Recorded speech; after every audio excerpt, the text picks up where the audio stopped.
Ryan Day showed up at the Woody ready to break some news about Ohio State. It was once again not the kind anybody was hoping for or expecting. That is Bill Landis, Jeremy Birmingham, and I'm Austin Ward. These are snap judgments in the Woody Hayes Athletic Center. Right off the top, Court Williams, I don't know what to say. It is heartbreaking. Another season-ending injury for the Ohio State defensive back / linebacker / future president and captain. Tough break. Maybe that puts a block O on his jersey because the kid never gives up. But he's got an ACL injury that will end his season. On top of that, reserve tight end Bennett Christian tested positive for a banned substance, and he will miss this season as well. And Ohio State has not named a starting quarterback. There we go. Bill? Talk to you next time. I think they're fine at tight end. They're fairly deep there, although Joe Royer has also not been practicing, so maybe the absence of Bennett Christian is a bigger deal than we're making it out to be, but I think they're going to be okay there. It just sucks for Court. Like, Court was out here 2 weeks ago or 10 days ago, whatever it was, talking about going through multiple shoulder surgeries. And as he's doing that, you can see the scar on his knee from his first ACL surgery. And just he felt really bad for him that he had missed so much time, but you were also excited, and he was excited to be out here doing some stuff again, playing a little linebacker, maybe finding some kind of role to help the defense out. And then this happens. And it is not, he's not the first guy to come through here who's been setback after setback after setback with injuries, but it's never fun to hear. And in fact, it's rather heartbreaking. Court is one of my favorite people I've ever covered, and it is just heartbreaking. Again, I don't know how injuries know to follow one person around. I guess in some ways, that person takes one for the team in some capacity. Not that that's any consolation for Court and his family, who are waiting, 4 years of trying to get on the field. It's heartbreaking. But similar to Johnny Dixon, similar to a guy like Cameron Babb, it does seem to happen generally to the one guy who is mentally strong enough to handle it, which I guess is the blessing here. There's very few people in this locker room who are more rooted in real things and mentally tough than Court Williams. And I guess that's the silver lining, I suppose. But it sucks for him. And on the tight end front, it is interesting because of Joe Royer's absence. Now, he was out here on Friday, dressed, but didn't have his helmet, was not practicing. And Ryan Day said on Monday he has not been practicing a lot. So it is interesting that you start to see a potential way for the Jelani Thurman experiment to have more legs to it than maybe we would have anticipated heading into a season where you thought he was fifth on the depth chart. Now all of a sudden you're talking third. And obviously Sam Hart's still in there. So you got 6 guys, and now you're down 1.5 for the rest of camp probably. Yeah, Ryan Day tried to head some of that off by talking about Joe Royer was not in a long-term injury situation. They were hoping to get him back in the days ahead, and then talking plenty about G. Scott, certainly recognizing the talent that we've all seen from Jelani Thurman, but again, the broken record of tight end having to be able to block a defensive end while also running routes in the development nature of that position.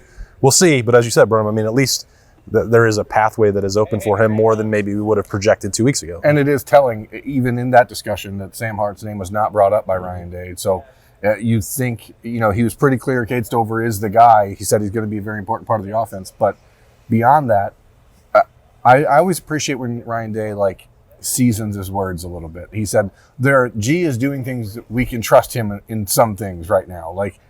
That was the case a year ago, and then you found out in the biggest moment of the year when he lost his cool and made a big mistake. So I think that they're always kind of walking on eggshells when it comes to some of the positions on the team. They know what they have with Cade Stover, and beyond that, tight end remains somewhat a mystery. Cade Stover, I think, was really the only starter that's been named. Yes, he was. I think he did not name any starters on the offensive line. I want to make that clear. Not position by position. He walked up to the Josh edge. Fryer is starting. We got pretty far down the road on Josh Fryer. I think is likely to be this team's starting right tackle and not left tackle. Which is shocking. And that Josh/Jimmy Simmons feels more than likely to be the team starting left tackle. Was a little more wishy-washy, I think, on center. I think we all expect that to be Carson Hinsman eventually, but Ryan Day is not ready to anoint him just yet. But you're right. It wasn't a declarative, here are our starting tackles, but it was a catch you next week when we name the starting tackles. We did get a firm answer on the Josh/Jimmy. Jimmy Simmons does not exist except for in this building. Our job is to still call him Josh. I don't want to call him Jimmy. It's sort of goes back to JTT and his reticence to don't call me that. I'm JT or Jalen. Okay. So what we need is Josh Simmons to again come out and say, it's okay, I'm going to be Jimmy. Yeah. Or don't do that. Only my teammates can call me Jimmy, and I'm not going to the courthouse to change my name. I'll call him whatever he wants to be called. Yeah, that's Hopefully right. we'll talk to him on Tuesday. It's hope up to that them. We're figuring out this time next week, we're calling him starting left tackle. Left tackle. And then figure out the rest. But it seems like Ryan Day is really reluctant to dive too far into who's going to be starting opposite Josh Fryer. Like, he brought up, again, Luke Montgomery, again, Tegra Shabola, and Josh Simmons. We're not hearing the names on Mahalski. That's the second time in a row where we've talked today where he's listed people but not mentioned it. And we're not hearing the name George Fitzpatrick. So those guys, I think we can reasonably assume are out of that fight right now, but it does seem to be a three-person battle for the left tackle spot. I guess there was one other person who earned a starting designation, which was Travion Henderson. Yeah, that was pretty emphatic.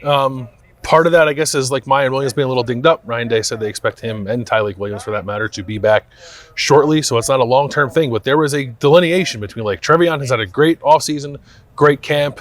He's kind of our guy, and then lumping Mayan Williams in with the rest of the group, saying we'll find work for all those guys too. So that was interesting. I don't know that I'm surprised by that. I think we'd all assume that healthy Trevion is this team's number one running back, but that was a little more emphatic than I would have expected. We had conversations in here with the running backs, 8 days ago? Yeah. 9 days ago, however many days ago. And there was a palpable buzz about the difference in Travion Henderson. And I've said it over and over, like, if he's the guy that we think he can be, this offense can not only be improved greatly over what it was a year ago, which is pretty good, but he can be the centerpiece of an offense, even with players like Marvin Harrison and Emeka Egbuka on it, because the quarterback situation remains so fluid and, I don't want to say volatile, but like we don't have a surefire answer. And if you have a stud top 2 or 3 running back in the country ready to go, you can lean on him while the quarterbacks get figured out. Mm-hmm. Yeah, I don't think it was a coincidence that the thing that Ryan Day wanted to praise most was the vision and finding the holes and hitting it. I mean, everyone already knows that Travion Henderson is one of the fastest dudes around, that he is as tough as they come and willing to play through injury and can run away from just about anybody on any football field. But the thing that got him in trouble was relying too much on that athleticism and not playing within the system at times. And again, the evaluation is hard because Ohio State and the coaching staff felt that way, that he wasn't maximizing out what they were asking from him a year ago. But, well, he was also injured. So, which one was it really more than the other? If you've addressed both of those this offseason, well, that's pretty scary. Yeah, he said he feels – I asked him when we talked to him, I said, at what point – or how much of a gap was there for you to close once you got off the injury to like being a real self again? He's like, it wasn't that much. I took the boot off and I ran and I was good. So, but maybe he shouldn't have done that. But he is very confident in his abilities. Did some track workouts in the summer, worked on that explosion, the foot speed, the long speed. Like he's got all that. And I really do think we did not, in the moment last year, really appreciate how much the foot injury sort of wiped out all of his other skill set. We had no idea. Yeah, well, they didn't tell us. They didn't tell us about it, right? So, but I think if you think back on it now, it's like, oh, why did he miss that hole? Part of it is probably because he didn't trust his physical ability to get there, so he just tried to bounce it out instead and got himself in trouble. But now, if he trusts that he can get to the spots he needs to get to, and then actually picks the right place and gets there, like, I don't know, he's a home run threat every time he touches the ball. I think Travion is a guy who's always had a very serious disposition about him, but he seems, in personal conversation with him when we had him out here at the table, however many days ago, like there's a different level of focus, like in his eyes, you can see it. And it's rare, I think, in a world where you're surrounded by high level athletes. In a world where top athletes are everywhere. Like you can still see a differentiation between the guys who are like bought in all the way versus the guys who are here because they enjoy being an Ohio State football player. And somewhere along the last 6-8 months, that light switched for Travion Henderson, and I think Ohio State will benefit for it. You know what I think makes him scary? It's not that seriousness, because that's since the moment we met him, we've seen that. It's the smile.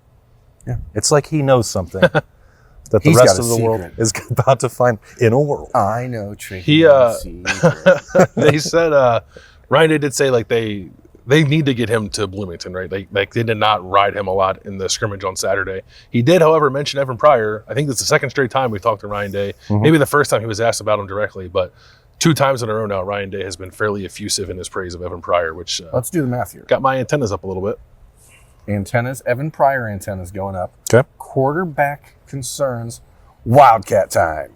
There you go. Okay, well, we're here. Do you think that there are concerns? I guess I have to say my bold prediction is not going to come true. Ryan Day wants to go through this week and then evaluate. He said maybe there had been a chance if his press conference had been Wednesday that he would have been ready. You ruined it. And you I blew it. Do you believe that? No. I think that you guys know how I feel. I think that he knows who the starting quarterback is. I think he said today there are leaders in the clubhouse in certain positions, and I don't think that he's talking about the kicker. Okay, like he's talking about the quarterback. Now the question is, can the presumptive leader, who we all believe Kyle McCord is the presumptive leader, can Kyle McCord take the next step and shut that door, or is Devin Brown able to hit pocket aces on the river? Well, Berman, in the leader in the clubhouse, that's a golf reference. So he doesn't need to gamble only one card on playing the river. poker. Yeah, exactly. The final card. He's getting 2 aces on the river? Yeah, I mean, like he had an ace in his hand. And then If he had 2 aces, that's pocket aces. No, but he can't get pocket anything on the river. I'm really good at gambling. But that's not the point. The point is, This week, Devin Brown would have 4 of a kind. would have to go make birdie eagle finish. That's what I think. What sport are we talking about? Gamble golf. Is poker a sport? We all I'm gonna understand. have to say no. We all understand skill. what I'm trying to say. Okay, we don't need to be semantics about it. We know what I'm trying to say. He has to finish strong, and Kyle McCord has to come out here and shut the door. I'm pretty confused about the quarterback. I honestly, I don't know what to think. I think on one hand, it's like he probably believes that Kyle will be the starter, and he's doing everything to make sure that Kyle is locked in and to let him know, this kid is on your tail, Devin Brown. You're the starter, but you're not pulling away from this thing, and we need you at your best by the time the game comes. I think that is certainly a possibility, if not the likelihood of what's happening. I asked Ryan Day this too. Part of me thinks the fact that no one has blown the thing out of the water yet, I think is the day or the words that Ryan Day used. I don't know, can be seen as a little bit of an indictment on Kyle McCord, can it? He's the guy who's been here a year longer, who's played in games, who has a start under his belt, has thrown passes in games. On some level, I feel like he should have slammed the door already, and maybe he has, and Ryan Day's playing games to motivate. I don't know. I still don't think it's a problem, because I think whichever one of them starts is going to be good. But I don't have any clarity on it. I do believe that there is some gamesmanship happening here with Ryan Day. I know the other day I said I believe him that this is a tight battle, and I still think both things can be true. But I think in his mind's eye, he understands that Kyle McCord is the likely starter. And unless something happens, like Devin Brown going out there and hitting 3 birdies and an eagle in the final 4 holes. On the river. On the river, on the flop, then Kyle McCord will be the starting quarterback. But I don't think there's any value in telling Kyle McCord today you're the starting quarterback for anyone. I don't think it helps anyone. And I think if maybe a week from now or 10 days from now when you're starting to get into Indiana game prep, totally different. But right now, who cares if he names a starter? Why? I know it's the cool thing to talk about whenever you have a quarterback controversy, we have to talk about it, but I don't think it actually helps Kyle McCord to be named a starter. I don't think it helps Devin Brown for Kyle McCord to be named a starter, and I don't think it helps the team to have because we're still 10 days of actual camp ahead of us. I just don't see the value. So I think that it's gamesmanship, but I think that there's a reason for it, because there is nothing benefited by saying, okay, Kyle's the starter, because then you get a dejected, worse version of Devin Brown potentially. You get a Kyle McCord who maybe then rests on his laurels a little bit and says, I can take a deep breath. There's no value to it, because if he names Kyle the starter today and then he goes out and sucks the next 3 days, then Devin Brown will be the starter. So, yep. I don't know. We are still it's the 14th. Justin Fields, who had no competition, still wasn't named a starter until the 19th. And CJ Stroud, who had very little competition, wasn't named a starter until the 21st. There's 19 days until Ohio State plays their first game. I don't think it matters if you name a starter today, and I don't think he would name one on Wednesday either. I think next Monday or next Tuesday, whenever we see Ryan, the next time we talk to him after the scrimmage, will be the day he announces the starter either way. And I think that was probably always the plan. All right, that works. So get ready for that in about a week's time. It'll be the Tuesday, the 22nd, that Ryan Day speaks again. Another scrimmage at the end of this week, but there'll be a lot more coverage coming on the podcast throughout this week. There will be offensive linemen on Tuesday, tight ends on Wednesday, Thursday, defensive line. So get ready for all that. Beef week? We call it beef week? This is beef week. Beef week. And it is brought to you by Stover Farms. So enjoy all of that coverage. We have so much more coming your way. I promise. All you can eat beef week. That is Bill and Berm. I'm Austin. Thanks for joining us for Snappy Jays. We'll talk to you later.